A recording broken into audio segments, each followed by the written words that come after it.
The world-famous automobile innovator who created the assembly line manufacturing process and turned Detroit into a car-making powerhouse also trained his visionary gaze on the fields and forests of Lower Bryan County.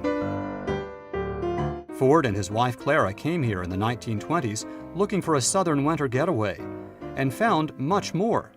And it was Henry Ford who came to Lower Bryan County in 1925 and began to purchase property, lots of land on Lower Bryan County, owned upwards of 90,000 acres at the peak of his land ownership in the 1940s.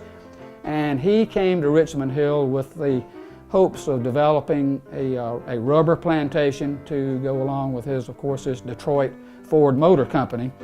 The rubber trees never grew profitably among the South Georgia pines, but Ford had other tricks up his sleeve, many tested out at a lab he built here in 1937. Experiments focused on creating industrial materials from agricultural products grown on Ford's lands. Ford and his friend George Washington Carver of the famed Tuskegee Institute were mutual admirers and collaborated on these projects in the late 1930s and early 40s. In addition to the lab, Ford established a large agricultural operation here, producing 8,400 crates of iceberg lettuce in a single season. And a sawmill converted trees from Ford's land into thousands of board feet of marketable lumber. But all of this activity served an unseen higher purpose. Ford was also very interested in not just making cars, but making people. He wanted to see what he could make of the people in this region.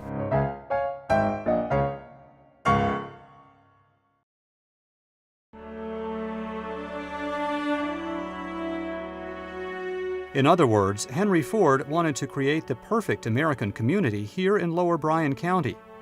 His goal was to turn out a bumper crop of well-educated, cultured, healthy, and productive Americans, and Richmond Hill was his laboratory for this grand social experiment. He created a city from scratch, complete with housing, schools, jobs, social activities, shopping, worship, and more. Entire neighborhoods rose up where nothing but pine trees stood before. Henry Ford built housing developments for his employees, the first of which was the Bottom. It was officially known as the Richmond Hill Village, but prior to construction and after construction, the locals called it the Bottom because it was built in a low-lying, swampy area, and Ford cleared it and drained it and built houses on it. The second neighborhood built was called Blueberry Village, and both of these neighborhoods consisted of 2- and 3-bedroom homes. They were free of charge to employees until the IRS decided that Ford had to charge rent, so he began charging $15 a month for these homes, but in turn raised their pay $15 per month. In Ford's eyes, it was an instant utopia created in the South Georgia wilderness, and priority number one was education, creating a new future for Bryan County's young people, regardless of their race. Ford was very interested in providing education for both the black and the white children in the area. The ideal student or coming out of the Ford schools and the programs down here would know a trade. If they were a boy, would have good housekeeping skills. If they were a girl, would know things like square dancing and social etiquette. Henry Ford did develop a school. The George Washington Carver School for African American children opened in 1938, and that provided the first sustained and comprehensive educational opportunity for the African American children of Lower Bryan County. Because prior to that, they had been going to school in the standard one-room schoolhouses of that era from the late early 1900s. And the G.W. Carver School was an important step in education for the African American children of Bryan County.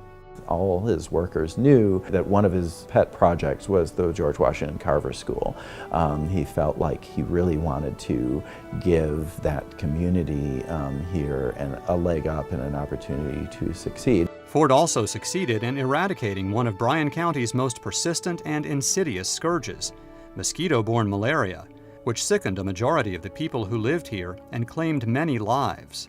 It affected really everybody because you just couldn't get away from the mosquitoes, you couldn't get away from its transmission. 100% of the people would be exposed to malaria. It was particularly difficult for the African American community.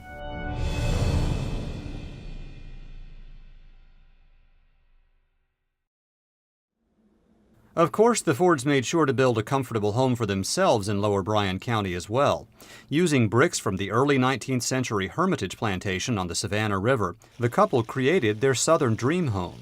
It's located on the banks of the Ogeechee River on Sterling Bluff. It has everything Clara wanted in a southern mansion. Tall white columns and sweeping views of the river. It's just beautiful from every angle. Ford named the estate Richmond, taking a cue from Richmond on Ogeechee, Thomas Savage Clay's rice plantation that stood on the same spot until Union troops burned it in the Civil War. In fact, Ford's new Richmond house is where the city of Richmond Hill got its name. And in 1941, the people of Wave Station applied for a post office to have a postal facility here, and they wanted to have the name changed to reflect Henry Ford. They wanted to name the town Fordtown or Fordville, and Henry Ford, being somewhat of a modest fellow, did not like that idea. He did not want a town named after him, so he suggested Richmond after his house. But Richmond Hill stuck. It became the name, and the post office came, and the town was incorporated with the name of Richmond Hill in 1962. It's been suggested that the word hill might have originated with Cherry Hill, another rice plantation adjacent to Richmond. However, evidence seems to indicate Ford simply added the word hill to the name as an afterthought. In any case, the name stuck, and we still call Henry Ford City Richmond Hill today.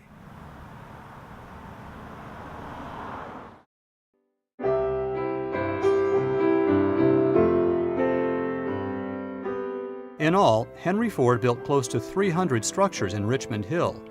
Many remain today. The Martha Mary Chapel is a Catholic church.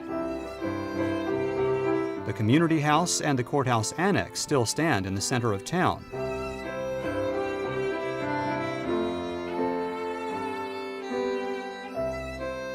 Ford's kindergarten building now houses the Richmond Hill History Museum and its collection of artifacts and materials. The old commissary store is a church. And the bakery has housed several businesses. Ford also saved the remains of Fort McAllister and purchased and restored several of the area's 19th century plantation homes. But aside from buildings, perhaps the most pervasive reminders of Ford's impact on the area are the white wooden fences that stretch along roadsides throughout Lower Bryan County. Henry and Clara Ford designed a very simple white fence. Those can still be seen today in front of a lot of historical buildings. But at one time they stretched for miles and miles. Just a very simple wooden fence, and what made it unique is that they would plant Cherokee roses on the fencing, which is Georgia's state flower. From roses to churches, farms to homes, and schools to roads, Henry Ford left an indelible mark on Richmond Hill and made it the city it is today. You can't take away from Ford the overall good that he did for a lot of people. It's perfectly right to call it the town that Henry Ford built.